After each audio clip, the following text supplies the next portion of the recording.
Every 18 or 19 years, we get something going on in our heavens that's pretty darn rare. And that is that Venus will join the South Node in a particular sign. In this case, we're talking about Virgo. And Venus is what you desire. Like, what do you really want that you think is going to bring you satisfaction and pleasure in the Matrix? It's a little bit like in the movie The Matrix, Cypher went back in for the steak, the wine, and the cigar. Venus is always looking for those things that bring us the enjoyment and the pleasure of life. And yet with the South Node, it's telling us we need to let go of that person, of that place, of that thing, of that path and career, even wherever Venus and South Node go. We're letting go of something that we once actually desired, that we imagined was bringing us something pleasurable or positive or satisfying in our lives. So this energy is here for us coming up on October the 4th, 2025. And we're going to dive into what this means for your sign, because even though this is happening on October the 4th, where the South Node and Venus become one, the South Node of fate and destiny, but surrender and release, it's also a bit of a wider branch of energy starting around September the 19th. You might have started to feel like, oh, I might have to let go of this job, this relationship, this home that I once desired, this value even that I once held dear. And we begin to feel this energy of that need around September 19th as Venus entered Virgo and became what we call co-present with the South Node of fate in that sign. The South Node arrived here in Virgo in 2025. January the 11th. And then by October 13th, Venus is leaving Virgo. Therefore, even though I'm describing an October 4th celestial event for us today and your sign and what it means for you, I'm also saying you've been feeling it already since September 19th-ish, and you're going to continue to feel it unfold until October 13th when Venus departs Virgo and heads into her home kingdom of Libra. Welcome to my channel if you're new. If you're new, don't forget to hit the like button, the thumbs up button, subscribe, maybe check out a few of my offerings in my description box below. One of my favorite things is to share otter spirit jewelry. I can't even begin to tell you how much I'm a fan of these guys. They gave me a new upgrade code, Lunatic Astrology, all caps 30. And I decided today, because I have so many of their pieces of jewelry, I always pick something that fits my mood of any given video or day. And I had to go with what I've got here. I got the turquoise card because I've got the turquoise bracelet, and it's otterspirit.com, link below. And no, I don't get any money for this. I'm just sharing because I love it. You get a discount when you buy it. They send me free jewelry.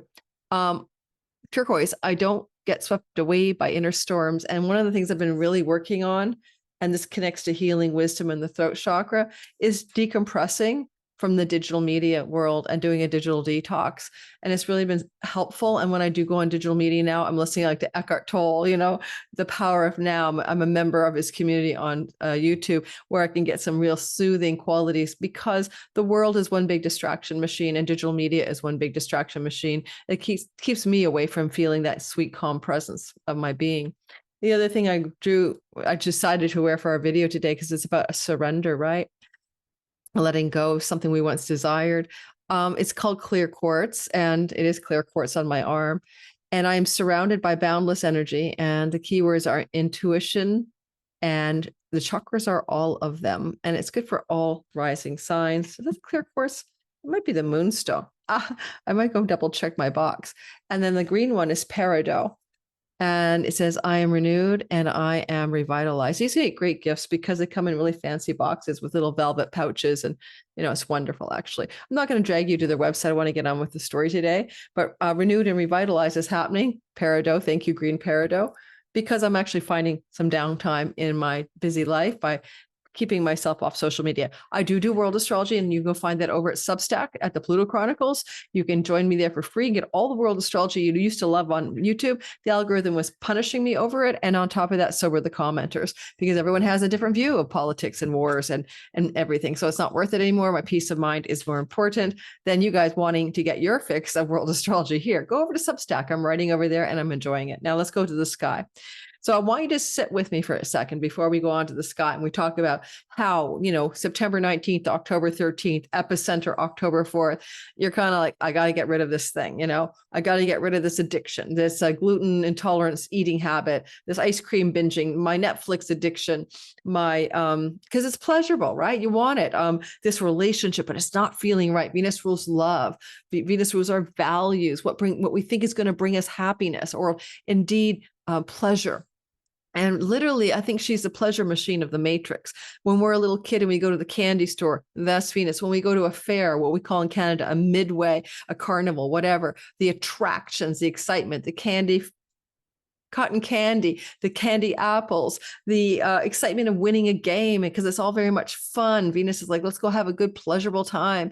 All of those energies are Venusian, the simple pleasures of life as well. In your garden, tending to the flower bed, smelling the flowers, smelling the roses, watching the sunset. Those are really healthy ways that our enjoyment of life's pleasures can also appear.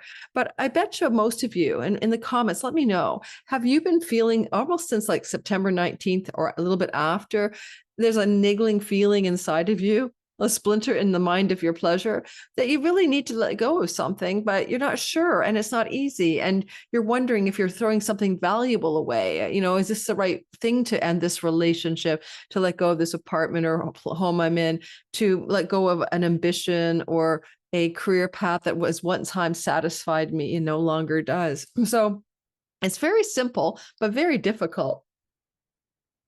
And I always use this little thing about the clasping fist, right? Truly, we might want something new in our lives, right? And yet we're grabbing onto what we have already had because we're afraid to let go. And you really can't invite the new in until you let go.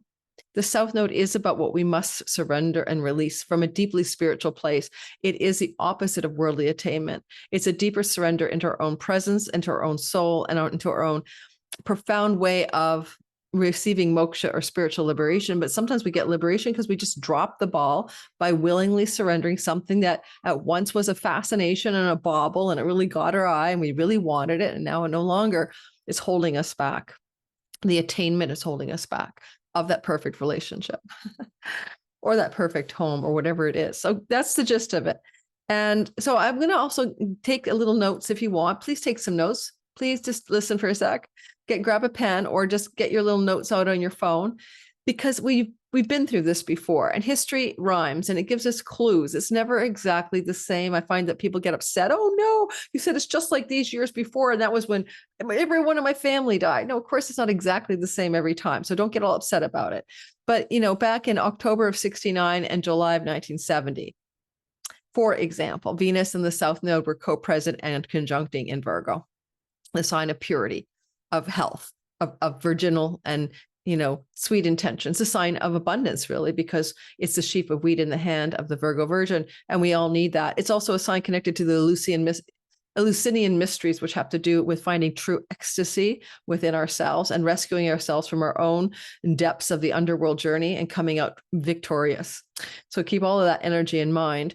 October of 1988, it also was that Venus and Virgo South Node combinations occurred. I'm going to tell stories about me because I can tell you how it really does work. I have a great memory of my past. Many people don't, but I will use me as an example because I do have like a memory like a trap. So October of 88, I had a health challenge. So I'm an Aquarius rising, and we do your sky, and you can listen for your rising and sun and maybe your moon as well if you like. We have 1 of 12 pie slices in our chart that represents 1 of 12 pie slices in our chart that represents a whole sign house. And that sign has a meaning. It could be the house of marriage, the house of health, the house of money, the house of home, so the house of romance. So for me, because I'm an Aquarius rising, if I look at it from that perspective, Virgo has to do with my 8th house. And if I look at it from my Aries sun, it has to do with my 6th house. I use both. And my 6th house is health challenges. And the 8th house for my Aquarius rising is matters to do with money and resources that I share with another person. In October of 88, though, from my solar chart perspective, I had a health challenge. It hit me in the health part of the sky. And it was pretty obnoxious and bothersome. But at the same time, believe it or not, I went off to Europe. I'm not to Europe, to Egypt, to Egypt and Greece around the same time, literally like it was October of 88 that I was recovering from a health challenge digestively, and I was off to Egypt. And it's an interesting story for me. I'm not going to go into it all right now, okay? But it led to some deep insights, and it had to do with the word karma, because my 8th house is karmatic. But anytime you see Virgo and a South Node, you're going to often find yourself in a matter of a health challenge of some kind. Of course, not every time and not always, but it can happen just as a generic Virgo meaning, right? That's one thing. And trying to remember was something else I was going to tell you about that time that corresponds with the Virgoian archetype, purity, chastity, whatever. Purification. Yeah, because of the health challenge that came on about late August, September into October, and got really bad at the end of it all, was really intense, like digestive issues and also dissociation. Well, what it led to was me losing about like 9 or 10 pounds on a body that was already lean, like going down to 115 pounds, right? On an almost 5'8" body. And so it was really like I was almost like in a fasting, like a virgin, like, or like a monk or whatever, because I was having trouble with my digestion. And that's kind of an interesting archetype of purification, you know, and then off to Egypt. And I had past life memories when I got there and got dizzy in the Cairo Museum. Then, but I also did something else. When I was in, this is important because it's about Virgo, the Virgin, right? And fertility issues, fertility rites. I walked around a scarab statue at Karnak, the Temple of Karnak, and I walked around it 7 ways for fertility. And a month later, I got pregnant by mistake. So my firstborn. So yeah, so there was a little bit of a spiritual rite around fertility. I just thought it was good. Hey, it says if you walk around at 7, you direct 7 times clockwise, you're going to be fertile or some bullshit like that. Well, it wasn't bullshit because I got pregnant. Number 2. In 2006, I'm using me as an example. Okay, it was around September 26th, the South Node Virgo Venus co-joined together. If you can remember September of 2006, that's wonderful. It was around September 26, around 24 Virgo, but also you might think about it like maybe 2 weeks before and a week and a half after you were in that fall of maybe fall into early October, Virgo South Node Venus co-presence. What was going on for you? Well, because Venus rules love and relationship, just as a generic thing, without even considering my houses, I broke up with a man that I had been with for a few months. And I thought we were going to stay together, or we broke up. It was very heartbreaking at the time. And now we're really good friends. But also I got sick again, digestively, and I got Giardia. I know you guys probably go Google Giardia. It's a waterborne parasite. And I had the same kind of digestive distress, and I lost like 10 pounds. Like, please not again. And then in 2007, because my Aries sun puts it in my house of sickness. And then October of 2007, that happened again, South Node, Virgo the Virgin. And there was a long story there, but October of 2007, this started up October 13th. It would have lasted, because it was early Virgo, 4 degrees, it would have lasted pretty well to early November. Massive breakup. Yes, with another guy I started dating, and that was about a 10.5, 11-month relationship. It was horrendous. And both of those breakups with 2 different males occurred during the 2-year cycle that happened in 2006-07. I had 2 separate breakups. So I'm not saying everyone here is going to break up with somebody. These were guys I were dating. I wasn't living. We weren't married. They're very intense karmic relationships. And I can see the karmic connections and the themes that ran through both of those relationships, because as an Aquarius rising, any activation of the 8th house will bring out, and the 6th house, from my solar perspective, karmic storylines with relationship as well. Finally, here we are, October 3rd, 4th, 2025. Round 2, started to feel the energy September 19th, completing out October 13th. Knock on wood, and this, no, knock on a stone desk, I'm fine. I haven't had any challenges with my digestion or health this round. And believe me, I'm being very careful about what I'm eating. And we'll get another, and I'm not breaking up with anybody because I'm currently basically single. So also July 11th, 12th of 2026, we get another round, and then we have to wait another 20 years for the next set. So this is the first pass. Next July, we get a second pass. Let's get going and do your sign. It's good to go back in time. If you have a memory, if you have any, like me, I don't know, I think there's a name for my kind of memory, but I have a really good memory for things that happen to me as well as things I read. So anyway, I don't think it's eidetic. That's more of a photographic memory, I think. I don't really have that. Just have a good memory. Okay, I'm going to share something with you, but somehow, let me see. Stop the share. I've been having all of these issues with this new latest version of Zoom. And I want to look at the sky, and we're going to go through it together. And we're going to do an addendum. We're going to add this Angels and Ancestors Oracle card deck to the storyline. Why? Because I think it might be fun to put the astrology together with a bit of guidance from this particular oracle, Kyle Gray. And I want to mention that my dear friend Renn Butler, my class is full. I've already started Sky Reader. And by the time you get this, I guess you could try to reach out to me if you wanted to have missed the first class, the first Q&A, and I can get you enrolled to the Sky Reader class, but we already have started for 6 weeks. But Renn Butler starts October 4th with the Archetypal Universe course. I love him. I love his course. I took it in 2020. It changed the way I see astrology, the sky, my own birth chart, my own birth perinatal matrix, it's called. It really told me a lot about me, but also about reality and how I'm dreaming the sky and the sky's dreaming me. He's a great teacher. His class is fun and it's really affordable. He's just a low price, but you get a special low price with me because I'm his friend. And if you say Lori sent me, then he's going to give you a discount that's not publicly advertised. All right, so go check it out. Renn Butler, the Archetypal Universe, 6 deep dive months of learning astrology with him weekly, and he's amazing. All right, so let's get going and talk about the sky. Let me see if the share button is going to let me share the software. I think it will this time. Share this window. Yay! All right. Well, I'm not going to do that. I lied. I'm going to share another thing first, if you don't mind. I'm going to share this because I want you to take a picture. Why?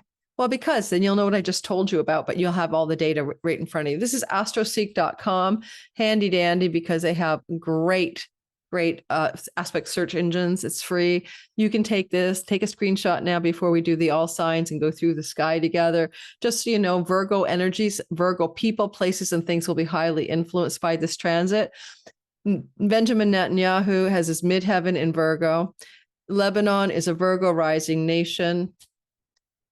So any people, places, and things in our news cycle connected to Virgo will be highly impacted by this October 3rd, 4th event. Netanyahu with Venus on the midheaven, South Node energies, that looks like a loss of popular or public appeal, for example. Although Venus rules prostate, sperm, and ovum, and it can be a health challenge for Netanyahu, furthering from his prostate removal in December of 24, he may go into some sequelae problems with his health connected to the organs of fertility. In that case, maybe it is metastasizing or something. CANC. Yeah, I don't know. I don't want to wish anything bad on anyone. So take a screenshot. Now you can go back in time. You'll see the dates, the exact degrees. Understand it's also when Venus is in Virgo. So there's usually a week or two around before and after these dates in which the energies of letting go, releasing, surrendering, Venusian things, pleasures of life, values, things that we once thought would satisfy us, and we're going to let it go. All right, let's go ahead. Do all signs and have a blast. All right. So first of all, I'm not starting with Leo. Sorry, Leo. I was a bait and switch on you. Let's go over to, and you'll see here, Venus and the South Node are meeting at 18 degrees. I think this is the mean node on this software. It is mean. There's true and mean, but they're really close together. So no big worries. But roughly, you could say this is going to be happening this week, that this week meaning, October this is coming out on Tuesday, the 2nd of October. So, anytime in this whole week ahead, you're going to really feel this let go, let God energy. And 18 degrees and 14 minutes is where it's pretty precise. You don't need to think about it that way. It's already engaged by the time you're watching this video. You're going to be feeling it even further if you watched Venus coming. Look, take her back a bit. All right. So here we are on Thursday, October 2nd, 3 degrees away. We call that engagement. You're really feeling this, like, I got to let this thing go. And then we move on the other side of it all and look at that. It's October 8th. So you're really feeling it there too. The 2nd to the 8th, it's really intense. It's bigger, it's broader. It's September 19th to October 13th. This is the bullseye territory. Okay, I want you to think of it that way. A lot of you ask me, should I listen for sun, moon, and rising? Rising sign is your simulation avatar character in the matrix. It's the coding, the mask, it's the identity, it's a personality, it's how you're seen by others, it's how you present in the world. So sometimes it even reflects your physical appearance. It is not your soul. Your soul is the ancient tradition. The soul is your sun, discriminating intelligence, the light of you, the spark of the divine taking form in the body. In practical terms, the astrology will let you use the sun as a kind of holding place for career, ambition, purpose, and the reason for incarnation. And the moon can represent your feeling state and your mental state, mental feeling complex, worry, emotion, but also it represents your home and where you live in the nest. Actions around the moon, like an eclipse, can de-nest people, leave the nest, change your home. I suggest mostly listening for sun and moon, and sun and rising, and moon as a tertiary and least important element for most people. It's harder to interpret because it's more interior, unless you're going to be having to move. All right, so here we have Leo. I'm not dealing with you guys. Aren't you amazing? I'm going all the way over to Aries. All right, and we are going to start. Don't forget, if you didn't like, subscribe, or hit that thumbs up button and comment and share, then you're not helping my channel grow. It's just a tip jar. Okay, subscribing or liking is a tip jar for me. It helps my channel. Do it. Thank you. Appreciate it, guys. There's a lot of AI slop out there, and a lot of content creators are noticing a downturn in the number of subscribers as the content creators are being sucked away by the AI slop channel. So give us a help here. All of us content creators on YouTube have been talking about it in all different fields. Okay, so starting off with Aries, sun, moon, and rising sign. The first thing you want to notice, Aries, about having this experience of the South Node is you, as I said in the intro, please watch the intro. You went back in the fall of 88, October of 88, September of 2006, October 2007, been through this vibe before. Nothing is quite the same every time, but you're going to be dealing maybe with a challenge to your health, a letting go of work, and rental property, a letting go of a pet. Maybe a pet could pass under this story. I don't know if that's the kind of thing you want to hear, but it can happen. And so you have to be reasonable. I'll use me as an example as an Aries sun. Yes, indeed, a pet passed during the October of 2007 timeframe. So this stuff does work. So loss of an animal, domestic animal, loss of a rental property, or change or letting go of one rental property for another. That happened to me as well in 2007.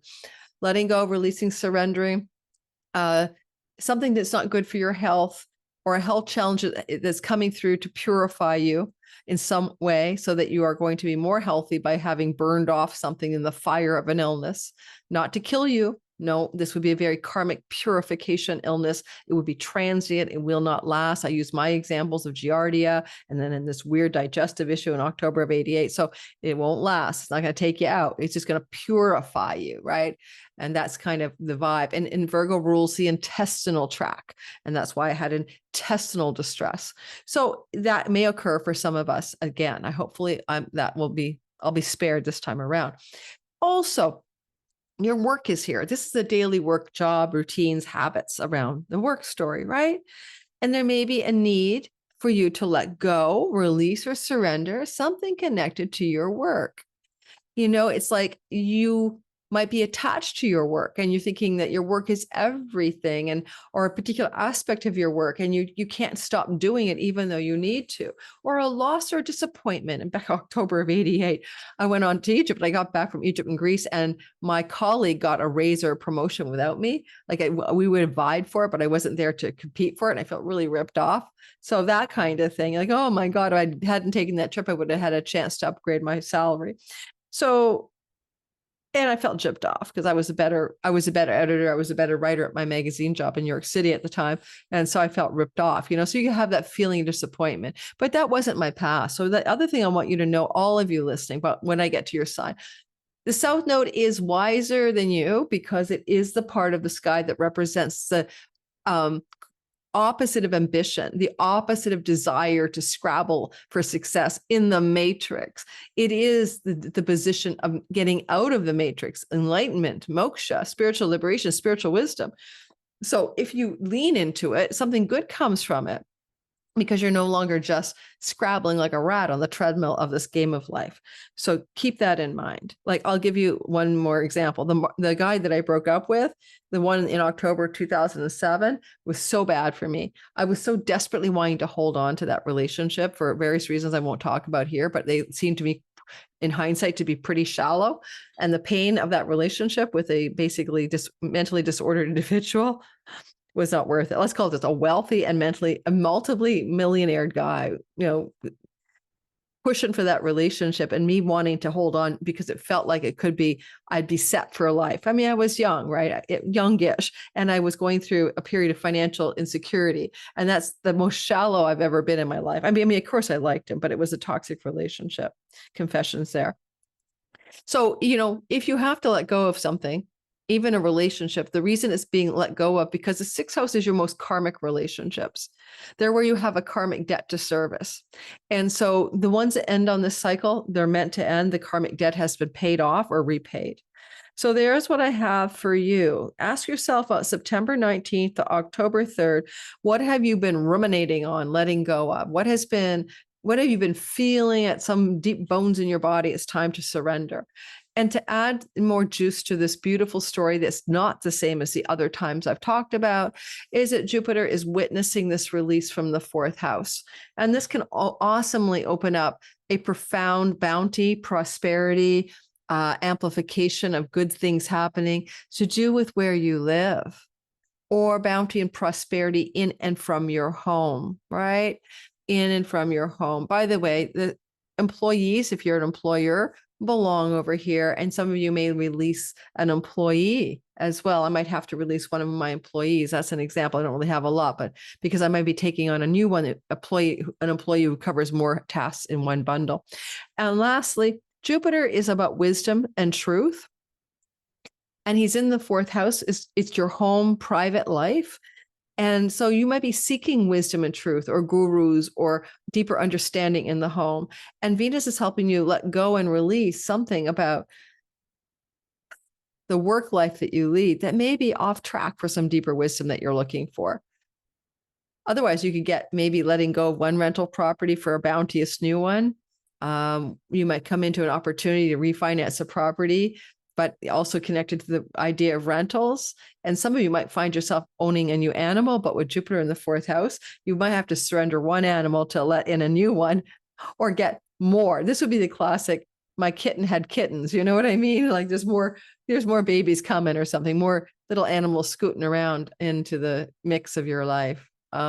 Any Aries with Jupiter here, if you're going to have children or your children are having children, Jupiter can bring that on sometimes from being down here. So I will just add that to the mix. It's not the most important thing, but just a reminder. Now I'm going to draw a card for you. And this is a card from one of my favorite decks. It is the Kyle Gray Angels and Ancestors deck. And I've had this for quite a long time. I think one of my sisters gave it to me. I'm just going to give you an oracle message for how to handle what must be released. You've been feeling it since September 19th. You can't escape it. It's lasting until October 13th, but it's epicentering October 3rd and 4th, where we're in the bullseye moment of surrender, release, and let go.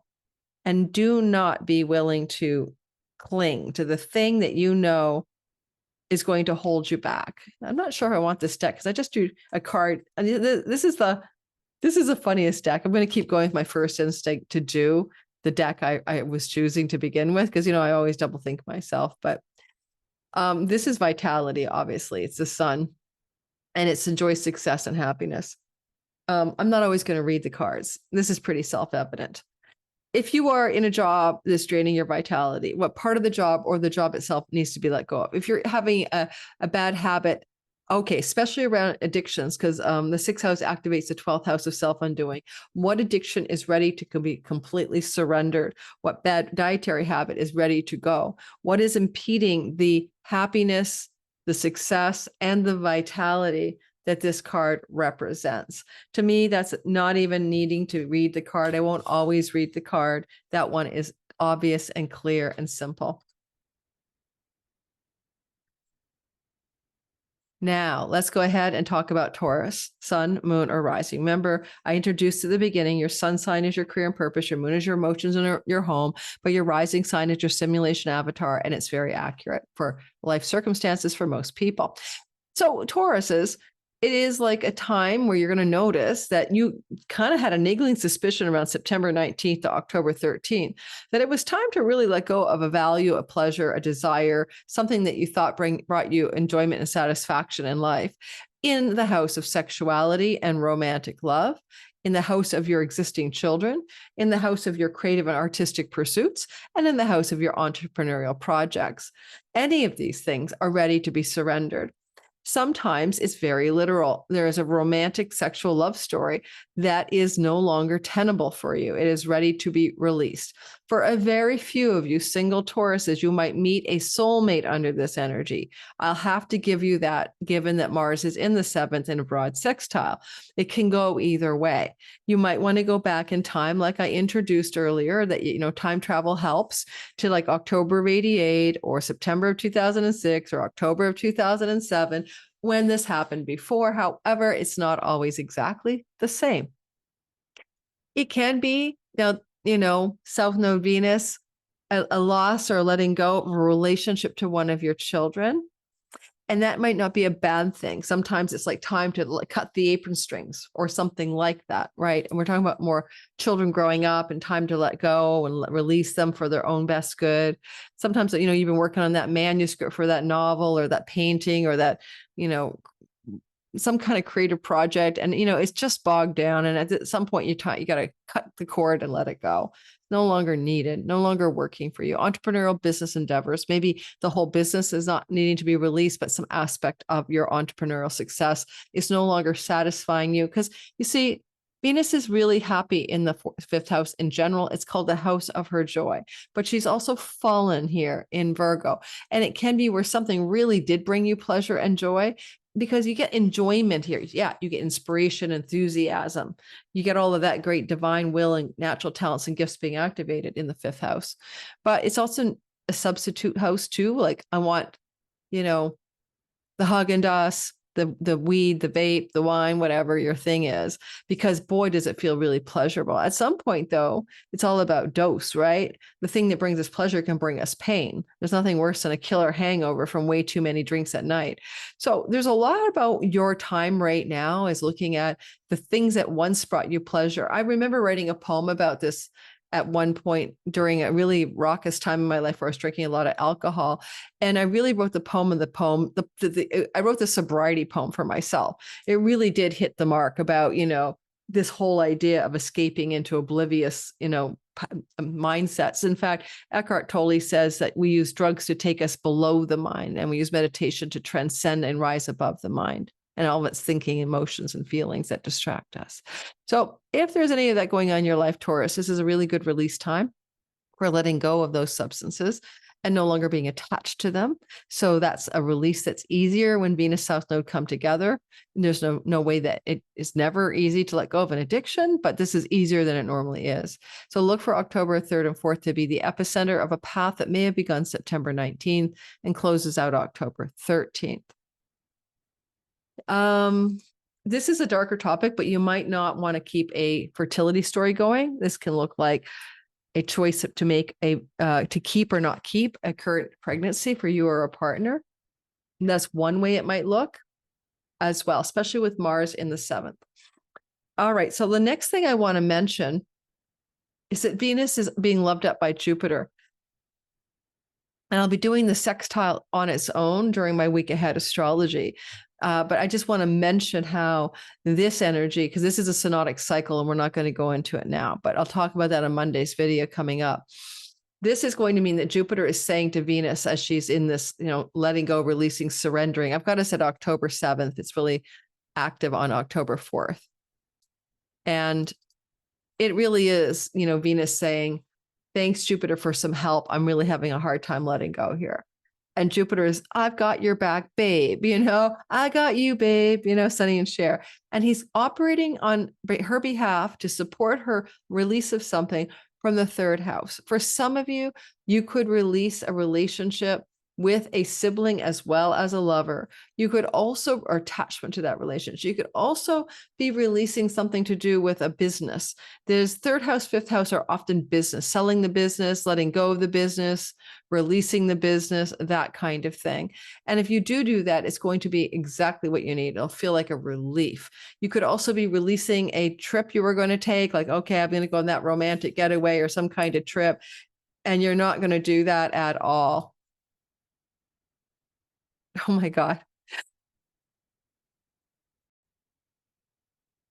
And the weirdest thing just happened. I made a mistake of letting a student into the class, into the room, because I have a Patreon committee meeting at 5, and I accidentally hit the admit button instead of the, see you later button. So I'm back again. I don't even know where to go with that. Finally, social media landscape, getting on your social media stuff. That's Jupiter in the 3rd house. That's a lot of bounty for a lot of Tauruses in the social media world. If you're doing that kind of thing, things should be going better and better over the next year. But at the same time, a creative project you need to, pull the plug on, like a website, a class that you were going to teach, a rollout of a rollout of something that you're going to put onto the social media sphere or the publicizing sphere. Time to let it go. It's, the thing you let go of will open way for the new, the better, the more satisfying. So if you're going to meet a soulmate, it might be traveling. If you're new to, like, if you're single and you want to meet somebody, this is a perfect card. Why? Because your passions are the 5th house. Why is my internet looking jiggy? Your passions are the 5th house. And what I mean is where you have your creative, artistic, inspired, zest for life. What gets you out of bed in the morning? Why are you getting out of bed in the morning? 5th house question. Where's your juice for life? It comes from the 5th house. It's very much what the fire guardian would tell you, to ignite your passions. Again, I think today, if I understand the card, I'm not going to read the whole delineation, but I would say passion is an interesting thing, because passion is like a fire of something that we are so inspired by. But don't forget, we think about romance and we think of passion as well. So are you passionate enough in your romantic life with your long-term love or someone you're dating? Where is the passion? How do you find and restore the passion? Read Mating in Captivity. A lot of mated people get tired of each other and they lose their passionate enjoyment of each other over time. But then the other part of it would be, where is the passion for your art, your muse, your creativity? The muse lives in your 5th house. You don't have to make your muse your work, right?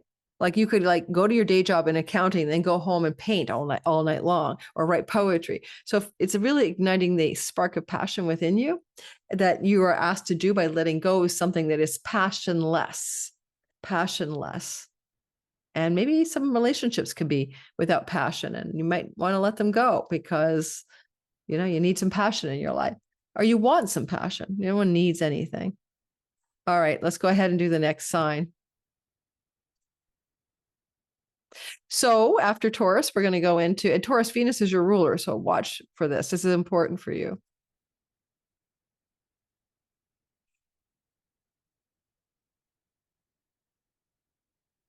Gemini, sun, moon, and rising sign. So I always tell you guys I have a progressed Gemini sun, and that doesn't overlap. That complements my understanding of my astrology. It doesn't replace my natal story, but you might want to consider your own progressed placements in astrology. So as we look at this as a Gemini energy, we'll see that Venus is going through our 4th house. And the 4th house has to do with where you're living, your home, your private life, your domicile, and what you do alone at home that brings you enjoyment and pleasure. So there's a few thoughts here. It can be very literal that maybe from September 19th to October 13th, a few of you are thinking you want to release or surrender your home. And with Mars in the 6th house of rental agreements and property contracts for leases and renting a home as a landlord or a tenant, there may be something going on where you are getting ready to release a home that you're living in. And if that's not the case, then what are you doing in the home itself that you are maybe now ready to let go of? It could be even letting go of some possessions that are creative or artistic. I'm going to sell that beautiful painting and I don't enjoy looking at it anymore. And letting go of anything that you have in your childhood that you have adopted as a value, which is Venus, that may not fit your life these days, right? If your family valued hard work, then maybe you don't value that. I mean, there's one thing to say hard work, and there's another thing to say workaholic. So my dad wasn't really a workaholic, but I remember him not having any vacation. So like I say, by circumstance, what things did your childhood teach you about values, but what's desirable and attractive and what isn't, because that's also being surrendered and released. And as I said, for every sign, compare to October of 88, September of 2006, September, early October of 2006, and October through to early November of 2007. Those energies were playing out similarly with Venus South Node here. This time around September 19th, October 13th, you vibed in. Got to let go, got to release that fourth house stuff, right? And any pleasures that you do home alone, quietly by yourself. You're going to hate me for this. Democrats are going to unsubscribe in droves. I'm not a Democrat. I'm a Canadian. I'm not a Republican. I'm a Canadian. Kamala Harris has a fallen Venus in her fourth house conjunct Dionysius, the god of wine. And just like Bacchus, these are wine gods. I have them on my Mars and Venus. So I have come by a love of wine naturally. But people make jokes during the election that she was in her cups at night, home alone or something. Whether that's true or not, I'm not saying. But this I'm relating to a little bit because I love my wine at night, right? So I'm trying to release and let go of that. So I'm just using me as an example for Venus rules the house of addictive pleasures up here, the 12th house, addictive habits. So releasing those as well as maybe releasing a home.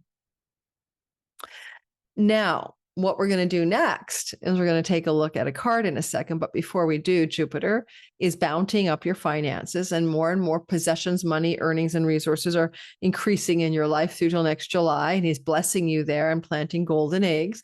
And he's also giving you some prosperity relative to Venus is letting go. It's like Venus is ready to release something and Jupiter is ready to up level your finances. So there's many ways that could look. It could be that the home you're in isn't great for your finances. It's the cost of the rent or the property taxes are way too much. But Jupiter has more money for you, so you can let go of the thing that doesn't work. Either letting go of the home that you're in allows for greater prosperity, or greater prosperity allows you to let go of the home you're in. So if I win the lottery this week, which I could, I'll let go of this property and I'll get something bigger and better with grass and a backyard. So keep me posted on how this works for other Geminis. I'm only going off my Gemini sun here. Progressed into Gemini for the last 15 years. We're going to draw a card for you now, and we're going to see what we are getting. So if you're a Gemini, for real, not like me, I'm a fake-o Gemini, progressed into your sign. I'm just trying Gemini on for size. I got the Oracle for you. Isn't she beautiful? Wait for important information. Okay, well, I think that's good advice in general, to wait for important information. And just to make sure that I understand the deeper meaning of it, because again, it's not as self-evident, but I'll see how they open up that question of waiting for, oh, guys, there's no number on the deck, so to find it, I got to dig through the table of contents on this card deck, which is why I didn't want to use it. I was double thinking that. Oracle number 56. Okay. So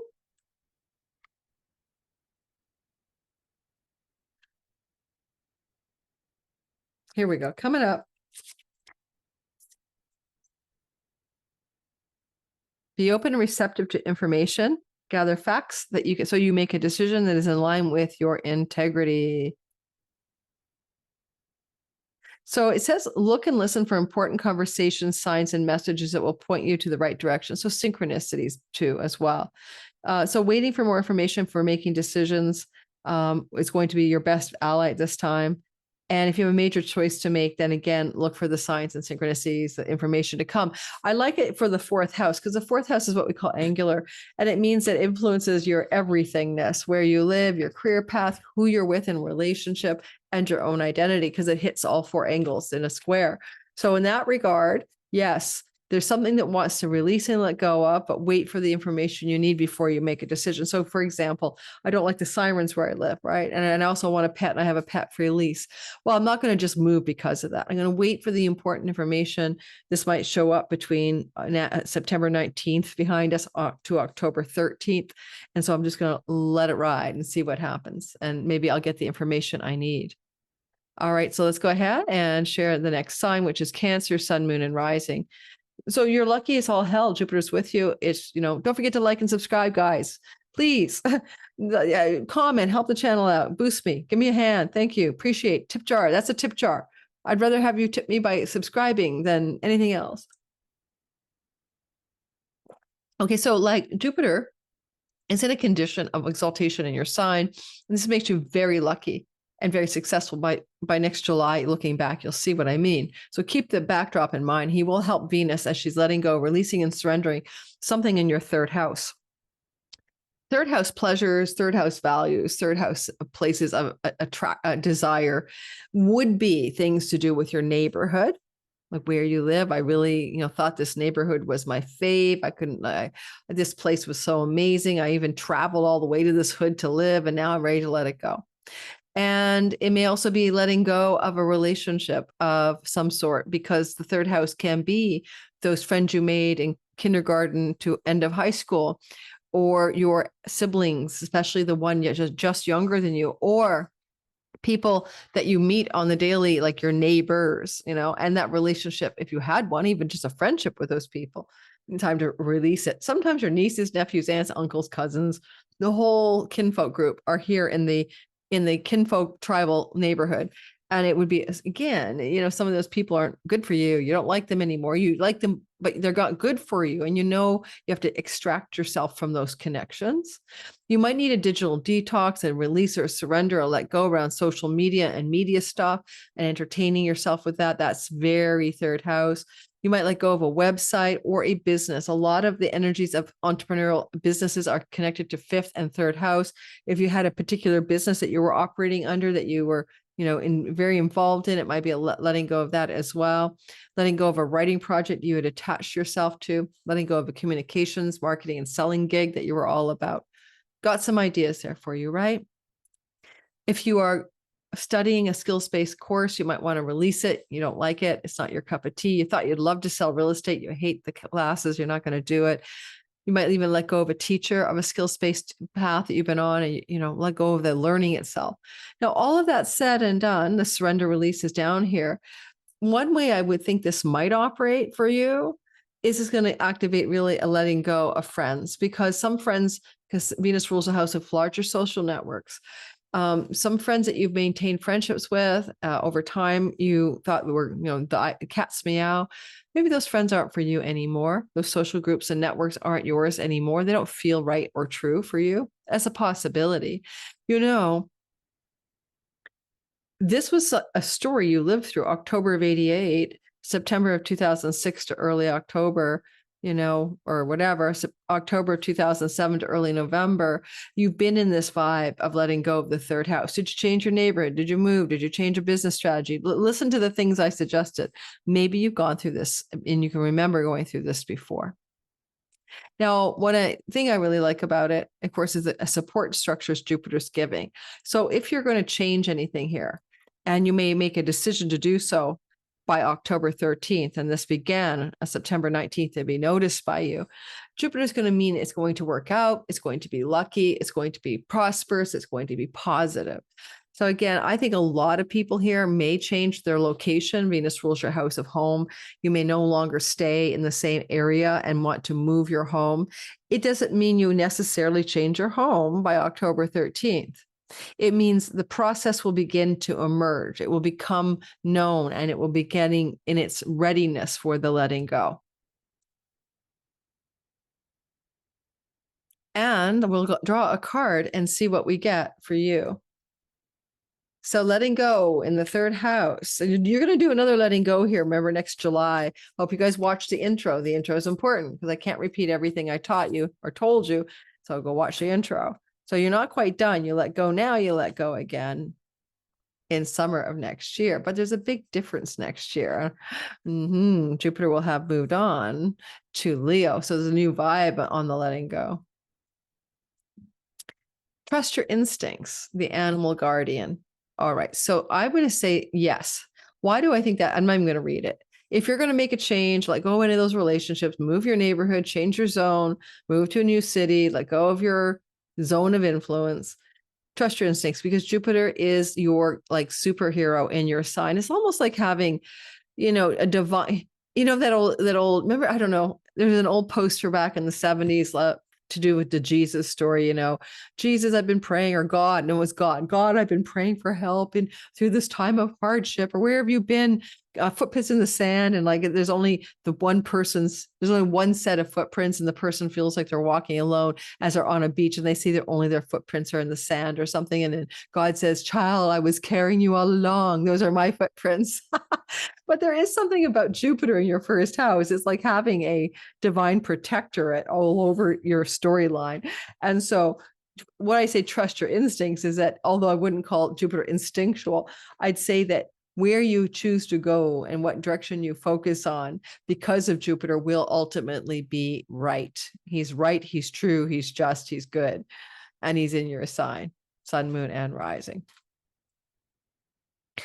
All right, then let's go ahead and do the next sign. And am I actually sharing? I do believe I am. So the Zoom software really changed and changed. Did anyone else have the same issues? Like, I think I'm sharing. Okay. It doesn't have the green line around my share the way I used to, but it minimized and I could see it. So I think I'm sharing. Let me just try again. And I don't like it. And I don't know like why they thought the old system was better. The old one was better. All right. So moving on to Leo, sun, moon, and rising sign. And you're looking at the story that you have a Venus surrender, let go, release October 4th, but it felt to be active maybe September 19th, October 13th. And what you're letting go of is money, not necessarily tangible money like in your bank account or your wallet, but it surely can be that. Okay.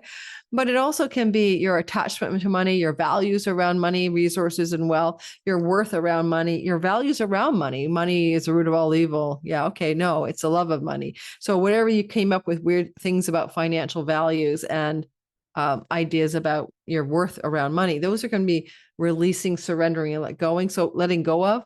And sometimes it's just letting go of the hustle, working your ass off. North Node in the 8th house is amplifying resources and money coming from other places, government grants, inheritances, spousal shared resources. So you don't have to hustle so hard. You can relax a bit because you're going to find more resources coming from other places.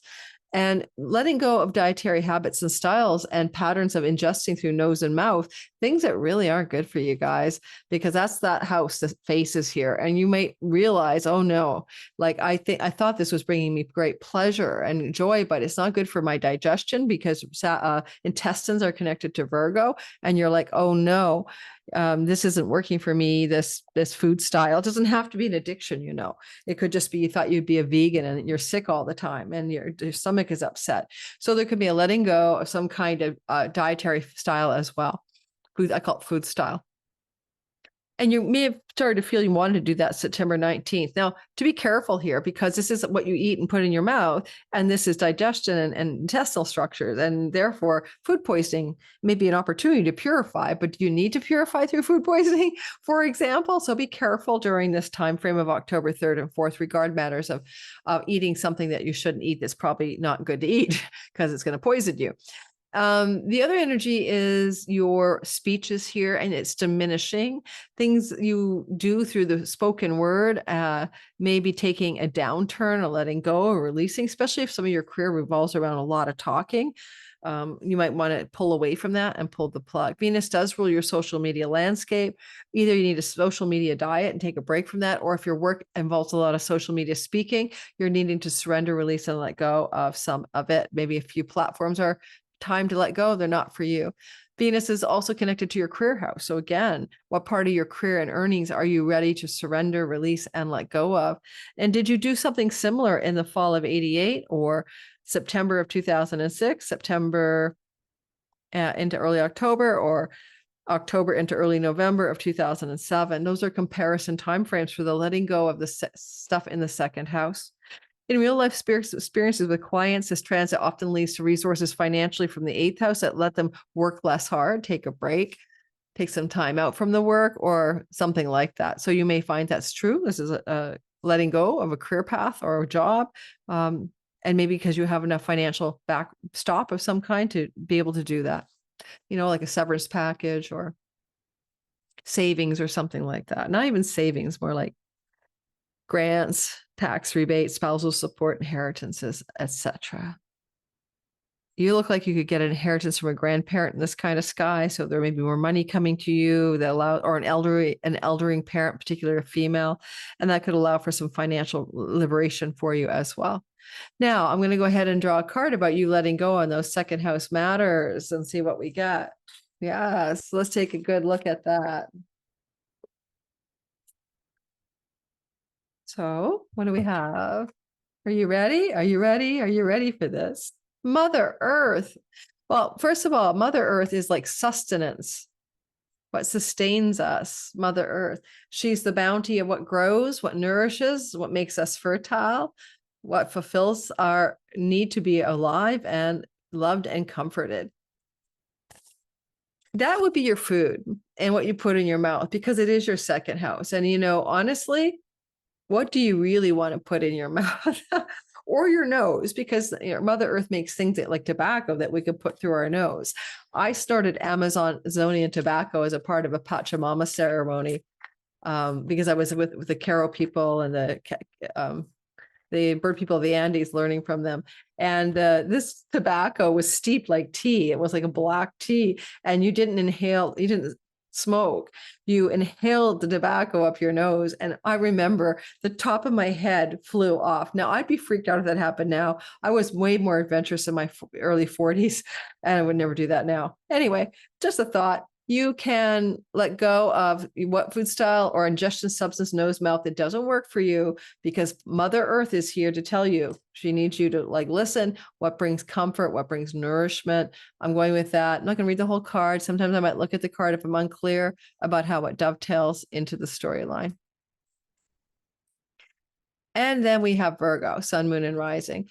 So for the Puritans yourself, on the shadow side, you're a righteous Puritan. On the positive side, you're purifying and you're virginal, because you're looking for the deepest sacred qualities of life. And you've got a bit of the Vestal Virgin in you, and you want to tend your sacred flames, and you love to find divine sources of ecstasy and pleasure beyond the trappings of the matrix. That's very Virgo on the deeper side. And yeah, you're easily distracted, like we all are, by pleasures. And Venus has fallen in your sign. And so you could fall in the pursuit of pleasures to a place of debasement, debauchery, or just not great stuff. So you have a special relationship with Venus, which she's fallen in your sign. So where she trips herself up because she's been seeking the wrong kind of pleasure. Your sacred devotion to something deeper is where the right and true pleasure exists. And temple prostitute energy is here. Sacred sexuality is here. Finding yourself in a new relationship to pleasure, where the ecstatic, the spiritual, and the divine enter in. So in that regard, the Oracle of Delphi was sniffing volcano fumes for a greater purpose. And there are practices of sacred devotion that involve the use of pleasurable substances, for example, but not for pleasure's sake. In that regard, that's one of your life lessons.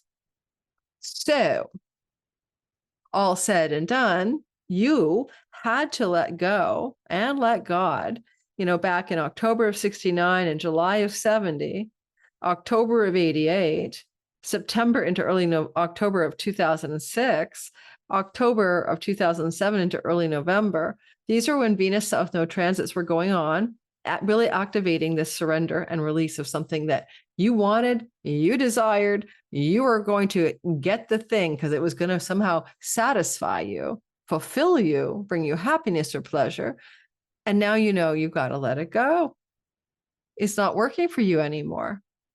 And it depends on your age. Some of you are not old enough to say what you let go of in those other cycles, or maybe you don't have a memory of what you had to surrender and release. Now, Venus here does actually rule the ninth house of God and may actually bring you into spiritual community, spiritual questing, spiritual seeking. That's a possibility, as well as this could open up doors for the idea of international places that you wish to go to, but in the service of purification.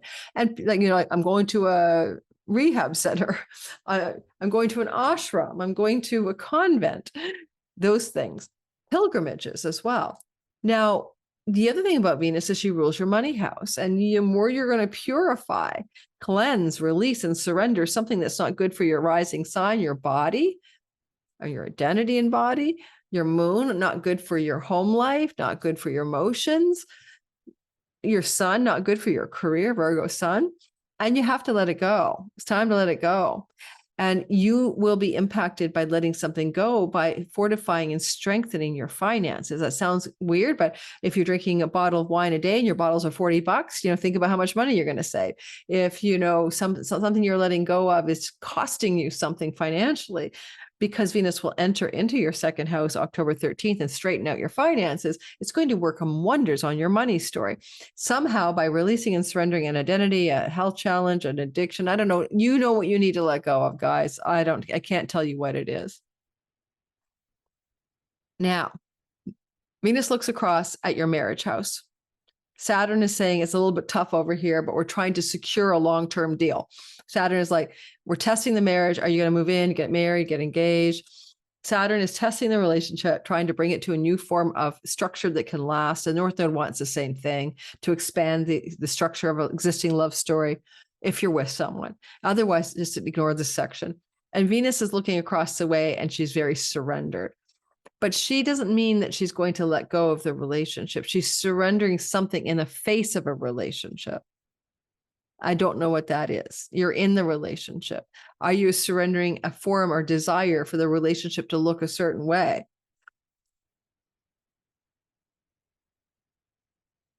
Something is going on there for you as well.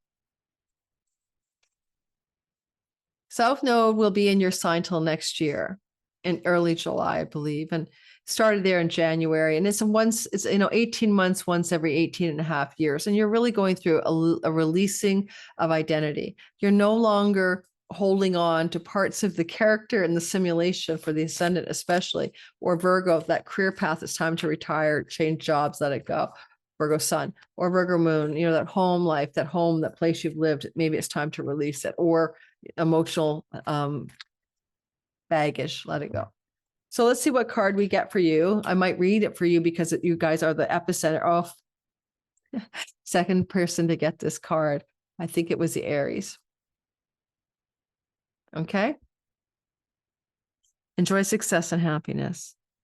Simply said, you're letting go of that which does not bring you vitality and light, success and enjoyment and happiness, the sun.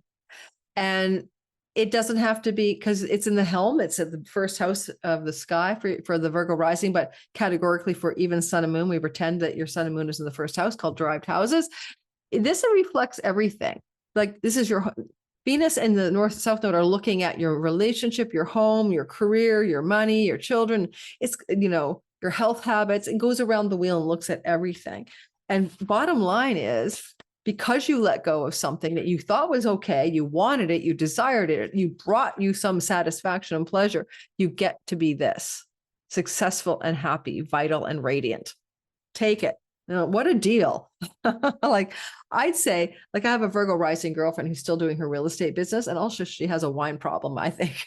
And I think basically she could let go of both of those, right? That would be exactly what that's about. The job is no longer your joy, maybe, and you maybe want to get rid of the daily wine habit. She's coming back from Europe. She's probably back, and she's probably going to say, "Oh my God, I drank so much wine. I'm done for my wine for a while."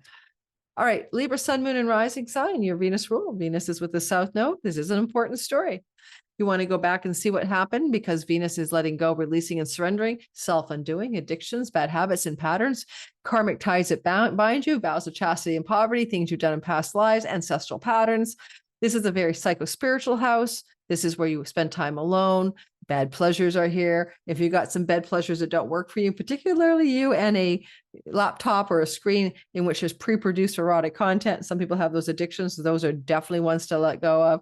But you're letting go, releasing and surrendering. Yes, you are. Something deep. It's like letting go of an ancient karmic pattern you don't need anymore. It's like letting go of your own worst enemy strategies and sabotaging habits and patterns. It's a deep surrender, but it's spiritual. And if you don't engage it, it may not engage you. Because when we get to the 12th house, often we're unconscious of it because we're so distracted by the daily life, the chitter chatter, the talk, the social media, the horror stories on the web, the problems with our children, our friend, our spouse. There's an onslaught of attention grabbing content. And the only way you'll really tune into this is silence, stillness, aloneness. Solitude is your best friend. And you've been getting this vibe since September 19th, and it ends on October 13th.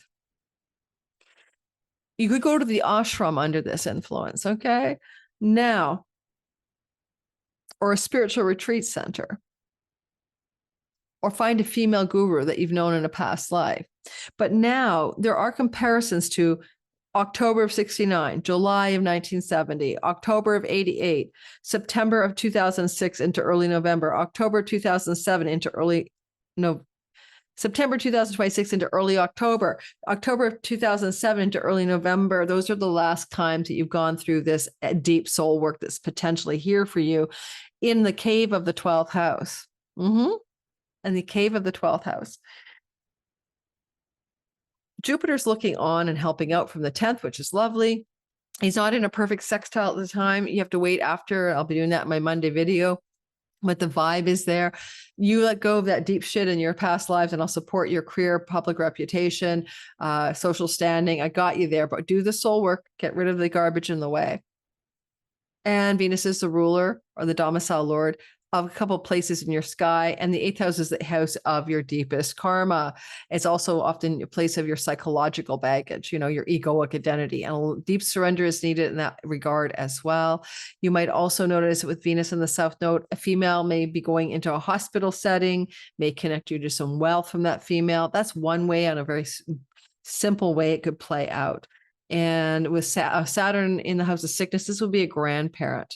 Doesn't have to be a female. I'm just going to say a grandparent may be transferring wealth because of sickness. They may not even be in the hospital. That would be one way it would look.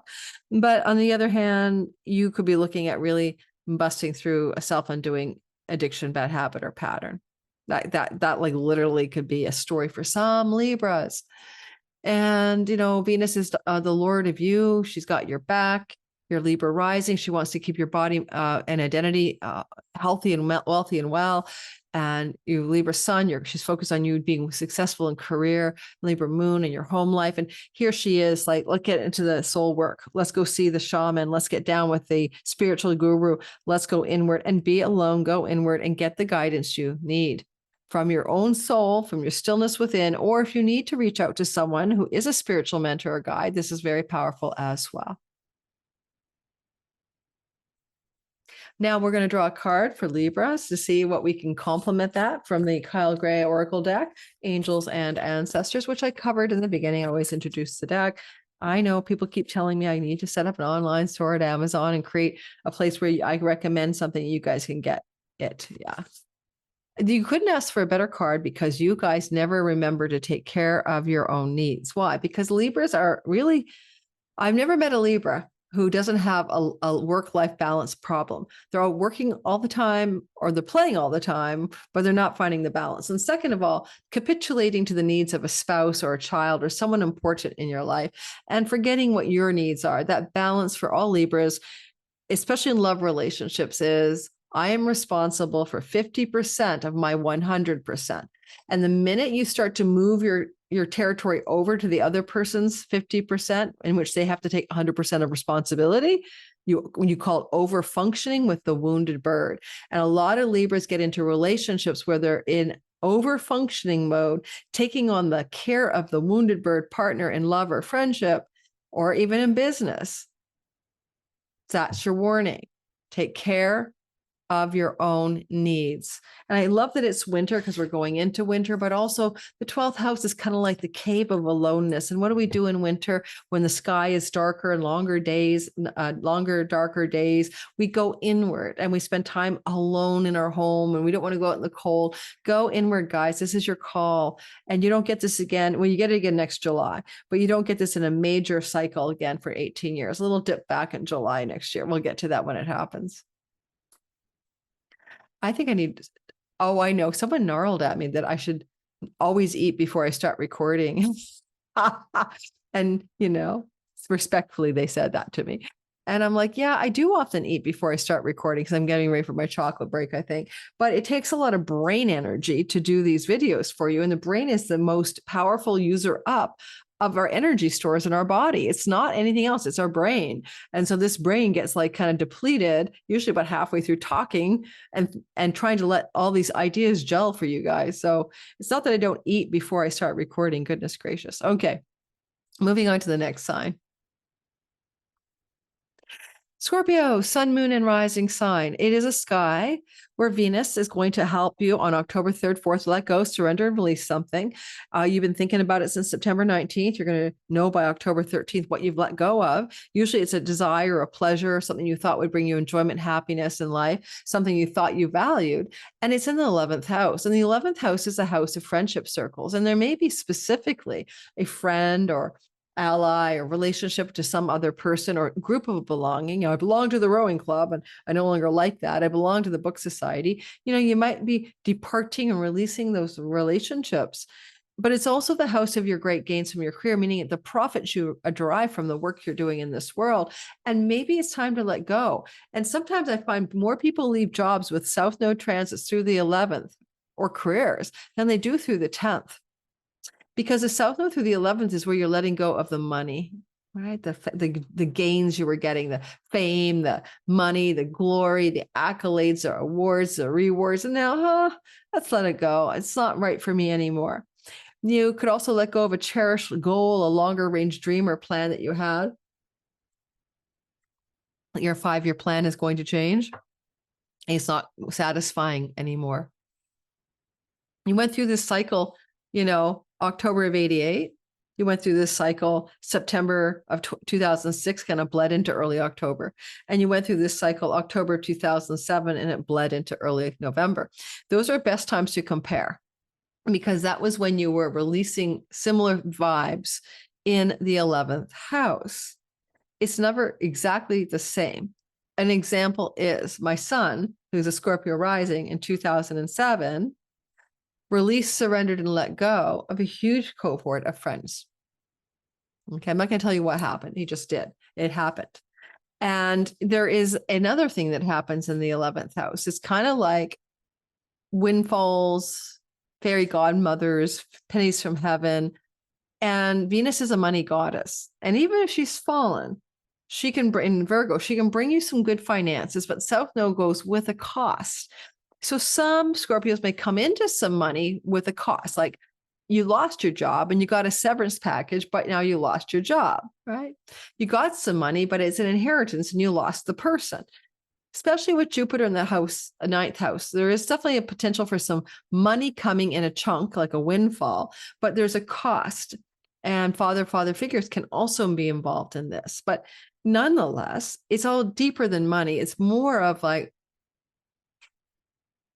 where do you really want your life to go that's in alignment with your values? Where you had values before, they're changing, right? Values and desires change over time, and an old value is changing. It's like, I'll use my son as an example. I know he doesn't mind. I asked, it's like he's doing sales and he's doing his art on the side. So the sales job for the last several years has been a means to an end, but maybe it no longer would work for him to have a job that's a means to an end. Maybe he wants a career path that is the end itself.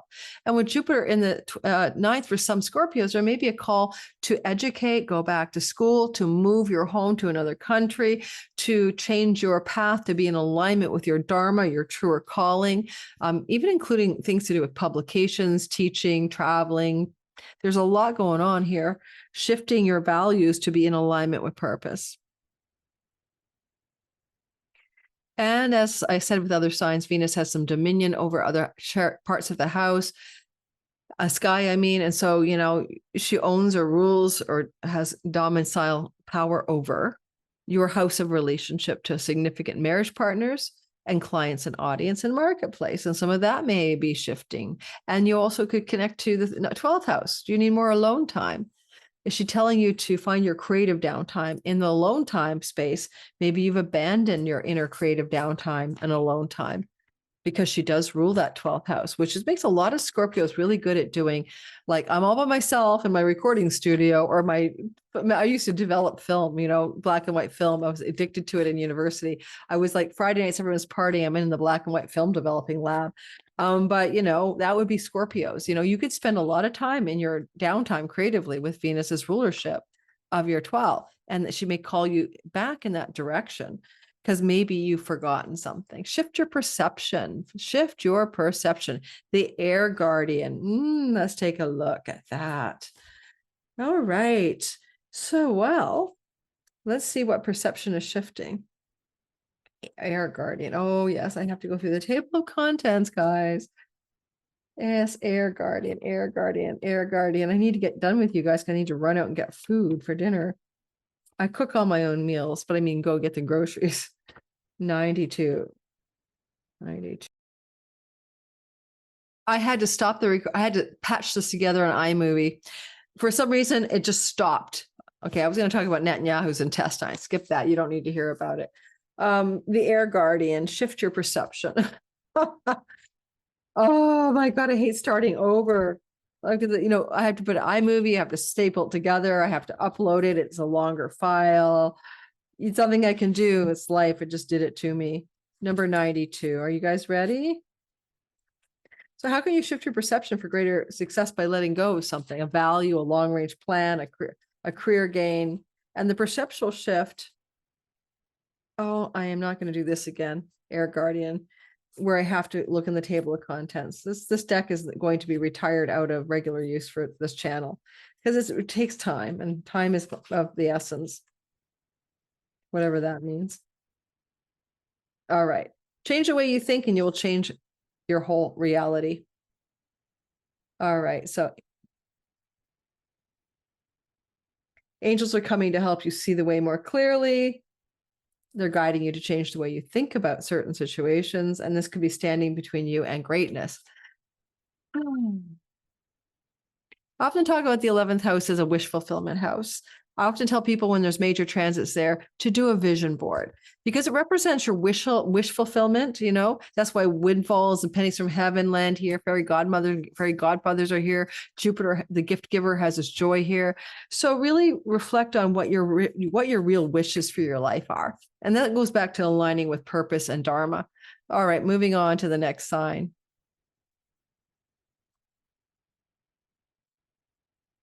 See, yeah, it's been a trip. Share this window. All right, moving into the next sign. Sagittarius, sun, moon, and rising sign. It happens to be the Venus is doing her gig, moving through a part of your sky where she's been before to let go, release, and surrender something connected to career and reputation and social standing. Often misunderstood in the 10th house, it's not just your career, it's not just your purpose, it's not just what people see you doing successfully and ambitiously in the world. It's also like your social stature and standing. I'm widowed, I'm divorced, I'm married. Weddings and wakes are up here in the public eye. And so you may have to release something to do with also social standing. And that might be like, in the eyes of the world, I'm married. In the eyes of the world, I'm single. In the eyes of the world, I'm divorced. What's changing up here, letting go of the old standing, but also maybe letting go directly of a path in career or purpose. If you go back to I can go back to October 69, July of 70, if you like, but you can go back to October of 88 or September of 2006, September, October, November of 2007. What did you release? What did you surrender? In the ways I've described to you, I have a Sagittarius ex-husband, bless his soul. He doesn't mind. I asked him if I can use some examples. And his wife, before we got together, they separated and left each other, or, parted ways in the October 2007 story. Okay, around that time. So you're going to say, oh, it's a 10th house career thing. You mean didn't let it go of his career? He did that too. He also retired from a career path and let go of a relationship. Both happened at the same time. The stuff works. So where are you releasing? Because what happened then is happening again. It always rinses and repeats, but it's not always the same. This time, this social standing, surrender, and release is loved up by Jupiter. And it means that if you were to let go of a social standing to do with marriage, you're going to profit. You're going to get like a lot of great spousal support. You're going to get your share of the assets, or you're going to get to keep the house and they get to, keep the car. It'll work out for you all as well. And the other element of it is you could find yourself letting go of an ambition, like something you always thought was going to grant you. If I just get this thing, I'll be happy. If I just, make it in life because I win the award for my film that I made, or I'm the best, artist in the job, or I'm at the top of my political ladder and look at me on the top of the, what rises to the top, right? Not the cream, but the ambition that you have, the success, ambition, climbing strategies. And now that you need to soften up, let it go, release it, go down to the South Node to spend more time in the home than you do normally. But ultimately, energetically, Venus also could say, if you're letting go of the 10th house, you're also going to be shifting gears on how you make profitability and financial gain, because she will eventually, after October 13th, move into Libra. And indeed, since September 19th to October 13th, you might have been feeling, I've got, maybe this marriage has to end. Maybe this social standing, maybe I need to not be single now. Maybe it's time to shift and be with someone. Maybe it's time to let go of this path I've been on for my working career. It doesn't work anymore for me. And something better is going to come, because it will, because Venus will try to bring prosperity and gain as soon as you let go of something by moving into the very powerful energies of the wish fulfillment 11th house, and pennies from heaven come here too. You know, she rules your 6th house of job and work. So for a lot of you, these are the houses. Venus has fallen in the house of career. She rules your house of job and work. Quite possibly, there's a couple codes. You are working, but it's making you sick, or you're really not enjoying it. But also she's just saying, look, let go of something up here because I'll find you something better. Something new wants to come. If you don't have a job, but you have a path that you've been on, like say you've been I don't know, anything. Like say you've been a tennis instructor, and you know, you're getting tired of doing it. You're so tired of people dropping the damn ball and can't get the thing over the net. You may not get the job that you're looking for yet because you're going to change your path, but you might finally come to terms with realizing you don't want it anymore. Just could be a time by October 13th, you go, I'm done with this thing. Doesn't mean it all changes overnight. That's what I'm trying to say. You know, I'm not too worried about money. Jupiter's there. Some of you are coming into elderly inheritances from legacy wealth. Some elder in the family may be passing on money to you according to the chart. Not every single Sag is going to get inheritance money. That's ridiculous, but for some of you, it could be true. Let's grab a card to correlate to the releasing, letting go, surrendering energy that's playing out in your sky, and take a peek at that, right? So time to reflect. What do you need to reflect on? This is called the Mirror Guardian. Obviously, she's looking into a mirror, and it's a little bit like self-reflection. And I'm not going to read the card because it's self-evident, but I'd say given where I'm looking at that sky with that south node of the 10th house, we're often attached to people's perception of us. Like, I can't admit that I'm a failure. I'm leaving this job behind. I don't want anyone to know about it. This relationship isn't working. I have to let it go, but I'm embarrassed because, you know, I gave it my all. And I said, I'm never getting married again. This is my last marriage. I don't ever say that. So there's something about reflecting, looking inward, you know, finding what your true desires and values are and what you really want, you know, in this storyline. Especially given that when Venus moves into your next house over after the 13th of October for 3 weeks, and you're going to find some really good things happening, more social life, more friendships breaking out, maybe a new love story. Often people, when Venus transits their 11th, find a new love story. So let go of something and reflect on it, and don't get all worked up about what people think about it. It's a tough house. I find that when people are navigating stories of the 10th house, it's your reputation and your social standing. And then people get all warped about what people think about the story in their life instead of just going inward. That's my experience with clients. Capricorn, sun, moon, and rising sign. It is Venus doing her let go, let God, release, and surrender in Virgo, purify, release in the house of God, wisdom, knowledge, religion, spiritual paths, right?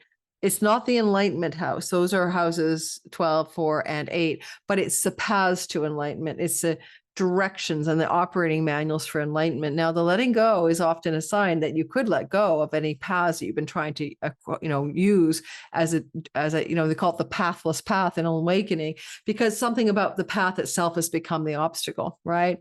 You get into the, you know, rigidity or the dogma of some path.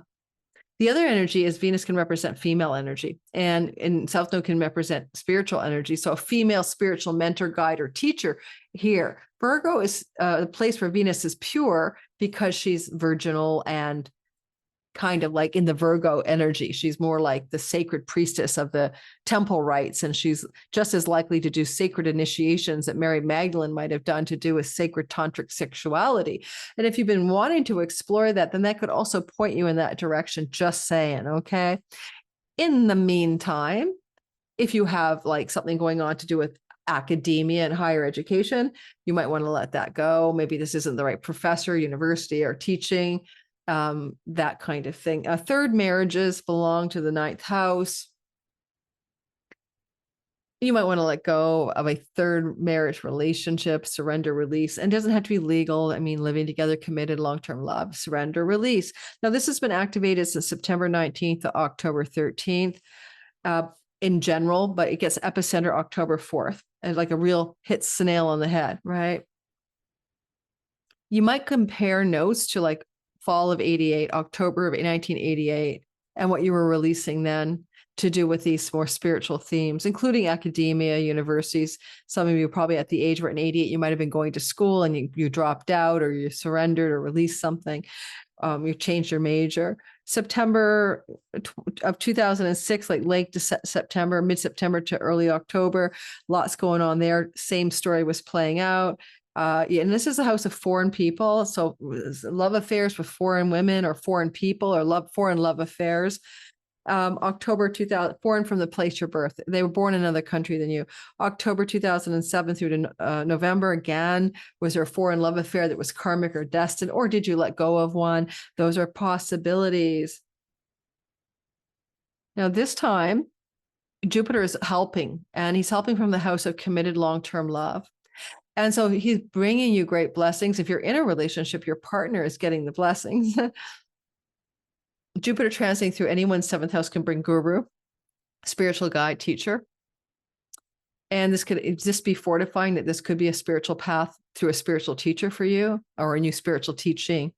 At the same time, Jupiter here can also mean with Venus, a karmic and destined relationship may be emerging off of this September 19th to October 13th, but it may connect you to people in other countries or far off distant lands or foreign shores. That's another thought. Venus is the ruler, the domicile lord of your 10th house of standing in the social world. Are you married, divorced, widowed, separated? Where's your check off box? The only box we never check off on a form is dead, alive or dead. Otherwise, it's like, now we have new identities, male and female. I'm everything else in between, right?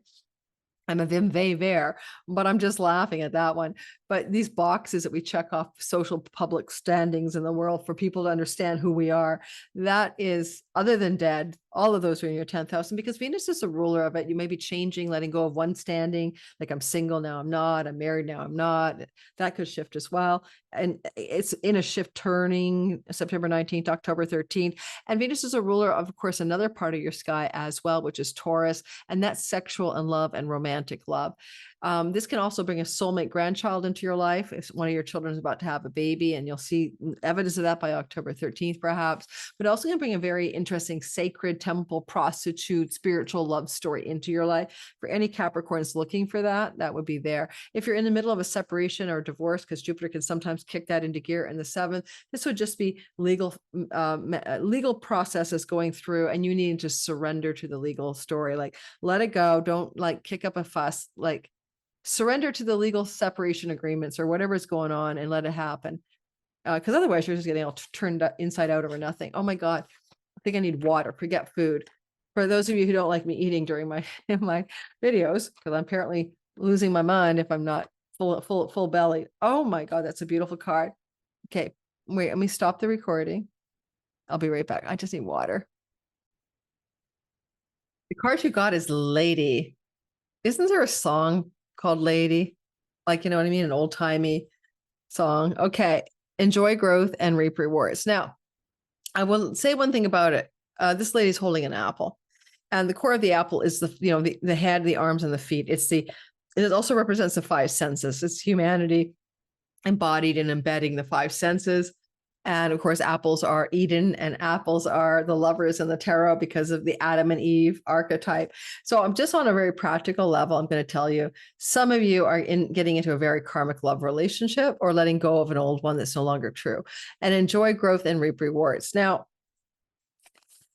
Jupiter brings abundance, and Venus is in a Lakshmi luck house. So you could have some financial growth and rewards coming your way. I'm not going to discount that, but the South Node is really about that letting go and releasing and surrendering.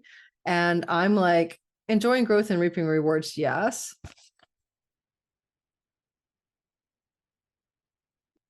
But this to me is more why is Venus up there? That sort of sacred, divine, feminine priestess energy. And here we have the feminine and the apple. Very Adam and Eve, isn't it? So I'm going to leave you with that. But I will also say to enjoy growth and reaping rewards. It could be karmic rewards. See, the South Node represents things that are fated and destined, just as the North Node does, but coming from sort of a surrender, the depths of our spiritual wisdom, more of our past life narrative. Let's go ahead. Let's give you a next storyline, and that will be me, Aquarius, Sun, Moon, and Rising. I am one of you. And technically speaking, here we are looking at everything in the world through the lens of Pluto: power, authority, transformation, death, and rebirth. We are carrying a lot of Plutonian energy in our being these days. If you look at Venus moving through your 8th house, and she has been here in 69 and 70, October and July. She has been here October of 88, September into October of 2006, October 2007 into November. And I gave my examples of me in the beginning, so I'm not going to do it again.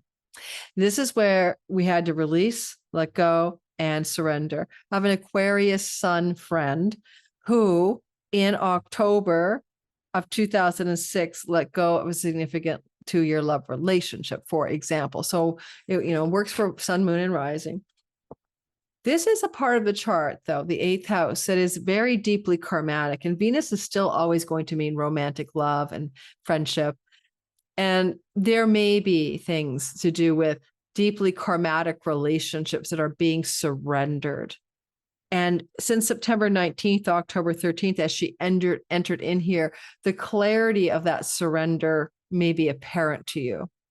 And energetically, you might also surrender a source of income, that money that you would get from your spouse, spousal support. I forgot to say that. I let go of a spousal support agreement in 2007.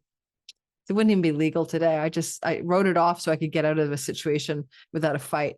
So you might let go of spousal support. You might let go of inheritance money, dependencies, government stipends and grants, relying on credit cards to run your finances, some ways that the money isn't being earned, and you need to let go of that kind of money because you're moving into a time of more profitability with the North Node in your 2nd house of earnings and Jupiter in your house of work. And so it's less reliance on sort of those other sources of money. And ultimately, though, also with Venus here, you could be really letting go of some deep karmic pattern to do with anything Venus represents: pleasure, enjoyment, satisfaction, and sources that may be too superficial, like Cypher in the Matrix going in just for the cigar and wine and steak, even though he knows it's not real, he wants it anyway. Venus will have none of that in the 8th house. It's a very spiritual, liberating house. You let go of the egoic consciousness, the sense of self that is bound by your thoughts and feelings. And so there can be a spiritual surrender to that level of enlightenment or awakening that's pending for some of you. And maybe you've experienced it in the other dates that I've mentioned before as well. Adversity can also bring spiritual breakthrough. So I'm going to just mention that I had a bit of a spiritual awakening in the fall of 2007 through a great deal of adversity I experienced in a short period of time. Now, the idea of, Venus's support from Lord Jupiter is beautiful. Jupiter in your 6th house is kind of like fairy godfather in the house of karmic debt servicing. But here he can also have debts owed to you returned. So if anyone owes you money or there was money due to you from the past, and I mean this past, the past of this life or the past of other lives, that debt can come through as prosperity, financial gain, money. Venus exalts your money house. And even though she's fallen, she's got Jupiter's backup unit. So some of you could literally see by September 19th to October 13th, some increase in your financial wealth that may feel like a penny from heaven, or a debt repaid karmically, financially, or even just someone owed you money or it was always due to you, but it never came. And now it's coming your way. That's a beautiful way of looking at that. Cleaning up your health by letting go of it, pleasures that aren't good for you. Of course, this is true for all of us. This will be coming through more of a spiritual lens than, like, let's say, willpower, a deeper surrender.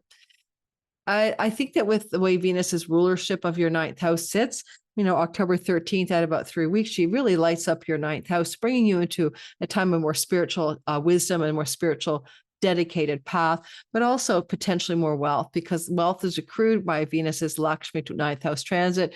So you're going to have to almost like stop clutching onto one way of getting money and let go and release another. Jupiter is employees, and maybe you'll take on some employees that allow you to spread your wings financially by having more creative time. That's another thing that can happen. Venus is the owner of your fourth house. In the eighth house, that would be like mortgages, financing, banking, loans, escrow. There is a possibility that there may be some of those stories for some of you emerging in the next few months, but you would notice that would be true. And I said a few months because of the nodes not leaving here actually till next July. But September 19th, October 13th, look for evidence that you might have an opportunity to purchase property or sell property. And it should be feeling like some kind of destined, fated narrative. Like, I can't believe I'm so lucky this is happening to me. Yeah, something like that could happen as well. And so let's go ahead and draw a card for you. I mean, since I'm living through it with you and Venus is here in the eighth house, I'm finding it to be a very spiritual transit for me. So I'm finding myself looking at my egoic identity and breaking free and breaking through of attachments to aspects of self or at pleasures that self was pursuing. And mostly I'm getting off of social media, gorging myself on social media, only watching things that I need to for my research. All right, so let's see what we Aquarians need. And social media distractions, they're so easy to go into winter. Second sign to get this, take care of your needs. Yeah, so the eighth house activates all the inward looking moksha houses, including the 12th house of solitude and alone time. And given that basically Saturn is sitting in your second house of earnings, but rules your alone time house, it's almost like there's a need to be contemplative, navel gazing and inward, but taking care of your needs as well. And, what needs do you have that you would abandon because you were pursuing pleasures that aren't satisfying and just transient and temporary? Because there's deeper needs than pleasure. I do not want to project my life onto you guys. So I want to be really careful about this. But Venus is fallen in the eighth house, looking at the house of oral pleasure or nasal pleasure, things we ingest through nose and mouth, as she's letting go of something in the eighth house. So there's a lot of letting go for some people, Aquarians, of habitual pleasures that are no longer satisfying, but taking care of your needs is key. And that's what I've got for you. I like this winter card though, because it makes me think of inward energies, and the eighth house is an inward house where she's sitting. It's definitely on the spiritual path of liberation and egoic dissolving. And last and not least, but best and always best, mystic poets of the zodiac, Pisces, sun, moon, and rising sign. You are literally looking at your exaltation, Lord Venus. You have a special relationship with her. She exalts your sign and she gets VIP treatment there. Your ruler is Jupiter. Your ruler, Jupiter, is looking at your exaltation, Lord, and she's literally really making some changes for you. First of all, Pisces, if you have been in a relationship, long-term committed love, starting in January of 2025, the South Node transit is asking for surrender, and this ends in July. And some of you have already surrendered an existing relationship. Let it go, released it, gave it to God. If you have been single at any of this time since January of 2025 or are currently single, then a destined long-term love soulmate may be emerging. That would indicate it could be for a reason, a season, and a time, or it could go longer. I don't know. But the South Node can represent soulmate energies connected to past lives in the house of long-term commitment. And Jupiter is in the house of romance. So you've got both the Lord of your sign and Venus moving through the house of commitment with the South Node, activating romantic love and commitment and connection. Now, interestingly, maybe September 19th to October 13th, you begin to feel a new vibe with somebody in your life. And that could be what we're seeing here, especially if you're single, but even if you're not, maybe outside of the marriage, there's a new attraction going. And they can happen at the same time, that you're falling for someone else as you're letting go of the old. And what can you do? Sometimes life has overlaps. We're not in charge of the story. I wish we were, but we're not. We like to be, but we're not. Sorry to say, the person in charge is the true you, and that's not your thinking mind and your emotional body. So Other elements would be letting go of your attachment to your audience and your marketplace and your clients. You could be letting go of an attachment to a business partnership relationship. Venus is in the setting place. A woman is setting. So you're letting go of a female in your life. Activated September 19th to October 13th. If you're married already and in the relationship solid, then your marriage partner is going through some significant releasing and letting go of things that they were attached to, that they wanted, that brought pleasure, or that they used to value, and they're in a major surrender, release, and let go. Now, Venus rules your third house. So if you're getting into a new relationship or will be off of this, then this is going to indicate travel or distance between you, most likely. That might involve some need to take a journey or travel to see the person or each other. There is also the indication with the third house that you may be shifting something to do with your relationship to a sibling, one younger or three older than you, in a karmic and destined way off of this sky. And this epicenter is October 3rd and 4th. Venus is a ruler of your 8th house of chunky money. Maybe there's some money coming through a sibling. Venus is the ruler of your spiritual moksha, liberation of egoic dissolving and identity release. Maybe a relationship ending or new beginning is helping you to move on in your spiritual journey so that you are less attached to your sense of self and your self-identity. Now, also, there could be something about a female setting, like in your family system. Usually this is not a parent. It could be a sibling setting. It doesn't have to be a female, a setting sibling going under the horizon, meaning passing away, and some money coming to you from that sibling. This is not the most obvious thing to say, I'm just saying, but if it was a sibling, it could definitely be a sibling, one younger or three older.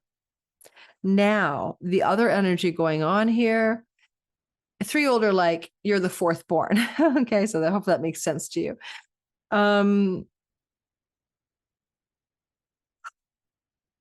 Venus is definitely capable here of bringing in that new relationship for those of you who are looking for love, or deepening the spiritual connection to an existing relationship. But she still is with the South Node, and there is a fallen thing going on. So if you have managed to survive in your marriage, this relationship testing of the South Node that lasts for 18 months and started in January, and you survived it so far, it doesn't mean you continually will. This could be that real turning point where a difficult relationship could come to a turning point shift to closure, September 19th, October 13th, epicenter October the 4th. And a health challenge with your partner connected to fertility. This would be sperm and ovum and prostate and maybe testes and maybe that kind of body part, and some health challenges for them. That could be what that is as well. And you might be noticing that was burbling away September 19th to October 13th. Jupiter's offering some protection, some support. So I think that if there is a health challenge for your person, it will be okay. They're going to be fine. Jupiter is like lending a hand and bringing positive outcomes to the story. Oh, fertility. Well, no, I wouldn't say so with the South Node, but you could find that you're pregnant or your partner's pregnant, but then the person you're with might say, I'm not too sure having a baby is a good idea now. That would be a challenge in the sky. Jupiter wants to make babies and Venus is like, no, let's not.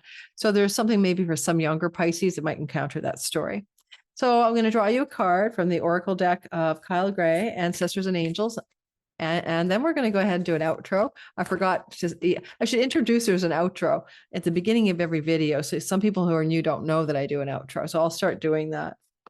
The fire guarding, ignite your passions. No, I did grab the right deck for today. Why is that important, guys? Because for goodness gracious sakes, it's the 5th house Jupiter in the house of sexuality and romance, and Venus, the goddess of romance, in the house of committed love. But where is the fire? Ignite the passion. Whether you're alone or you're looking to renew or rejuvenate your existing relationship, it is to ignite the passion in the love story that you're currently in, or the one that you're starting, or the one that's coming.